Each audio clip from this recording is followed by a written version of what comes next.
मरकुस की किताब उसका पहला अध्याय। परमेश्वर के बेटे यीशु मसीह के सुसमाचार की शुरुआत।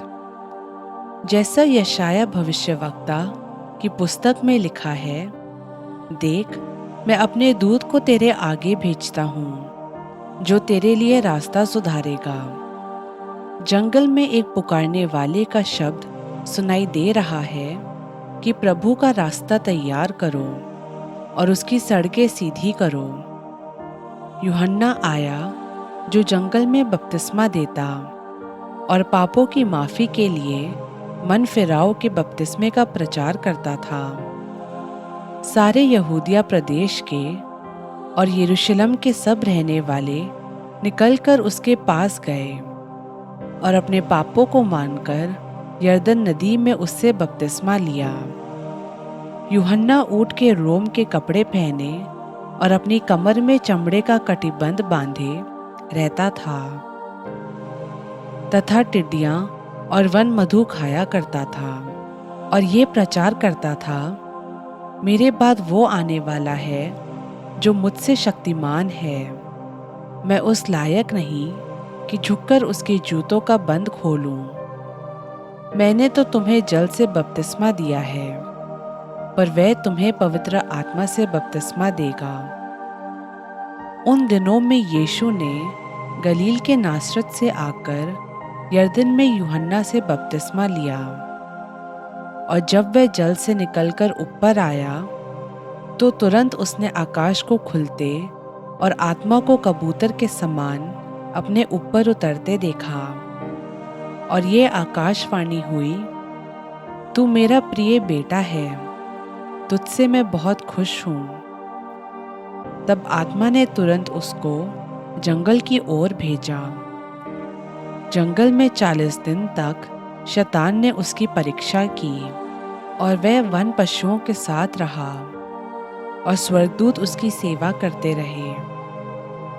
यूहन्ना ने पकड़वाए जाने के बाद यीशु ने गलील में आकर परमेश्वर के राज्य का सुसमाचार प्रचार किया और कहा, समय पूरा हुआ है और परमेश्वर का राज्य निकट आ गया है।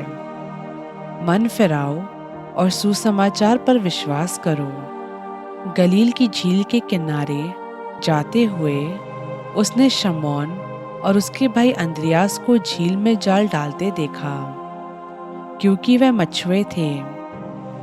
यीशु ने उनसे कहा, मेरे पीछे आओ, मैं तुमको इंसानों के मछुए बनाऊंगा। वे तुरंत जालों को छोड़कर उसके पीछे हो लिए। कुछ आगे बढ़कर उसने जब्दी के बेटे याकूब और उसके भाई यूहन्ना को नाव पर जालों को सुधारते देखा।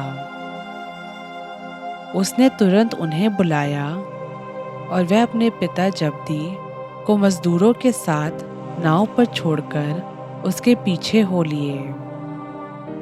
तब वह कफरनहूम में आए, और वह तुरंत सबत के दिन आराधनालय में जाकर उपदेश करने लगा, और लोग उसके उपदेश से हैरान हुए, क्योंकि वह उन्हें शास्त्रियों के समान नहीं, लेकिन अधिकारी के समान उपदेश देता था।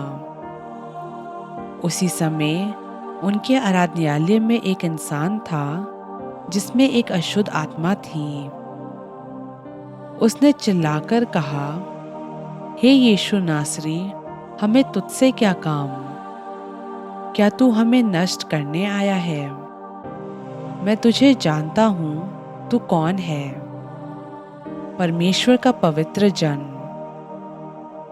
यीशु ने उसे डांट कर कहा, चुप रह और उसमें से निकल जा। तब अशुद्ध आत्मा उसको मरोड़कर और बड़े शब्द से चिल्लाकर उसमें से निकल गई।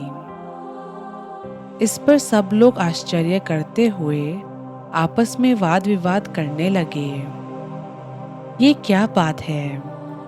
ये तो कोई नया उपदेश है। वह अधिकार के साथ अशुद्ध आत्माओं को भी आज्ञा देता है, और वह उसकी आज्ञा मानती हैं, और उसका नाम तुरंत गलील के आसपास के सारे प्रदेश में फैल गया। वह तुरंत आराधनालय में से निकलकर याकूब और यूहन्ना के साथ शमौन और अंद्रयास के घर आया। शमौन की सास ज्वर से पीड़ित थी और उन्होंने तुरंत उसके बारे में उससे कहा। तब उसने पास जाकर उसका हाथ पकड़ के उसे उठाया और उसका ज्वर उतर गया और वह उनकी सेवा टहल करने लगी। संध्या के समय जब सूर्य डूब गया तो लोग सब बीमारों को और उन्हें जिनमें दुष्ट आत्माएं थी उसके पास लाए और सारा नगर दरवाजे पर इकट्ठा हुआ। उसने बहुतों को जो अलग अलग प्रकार की बीमारियों से दुखी थे चंगा किया। बहुत सी दुष्ट आत्माओं को निकाला और दुष्ट आत्माओं को बोलने ना दिया, क्योंकि वह उसे पहचानती थी। भोर को दिन निकलने से बहुत पहले वह उठकर निकला और एक जंगली स्थान में गया और वहां प्रार्थना करने लगा। तब शमौन और उसके साथी उसकी खोज में गए। जब वह मिला तो उससे कहा, सब लोग तुझे ढूंढ रहे हैं। उसने उनसे कहा, आओ हम और कहीं आपस की बस्तियों में जाएं, कि मैं वहां भी प्रचार करूं, क्योंकि मैं इसीलिए निकला हूं। अतः वह सारे गलील में उनके आराधनालयों में जा जाकर प्रचार करता और दुष्टात्माओं को निकालता रहा।